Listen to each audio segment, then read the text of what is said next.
every struggle for power, which happens to the detriment to the people of the country, which leads to violence and destruction. There needs to be a transmission to a civilian government, and we are grateful for Kenya's commitment in this regard. Let me highlight it once more. We will do everything we can also to support the initiatives that have been taken. And also elsewhere, Kenya is committed. I said it before, in Somalia, Ethiopia, the Democratic Republic of the Congo.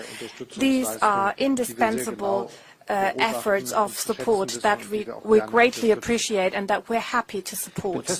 I am deeply convinced that initiatives for peace and stability in Africa, led by African states themselves, will only gain in importance. They are very relevant. And just as Kenya, we count on developing a multilateral world in which nobody tries to shift borders, in which the rules of international order are accepted on the basis of the United Nations Charter and the international law.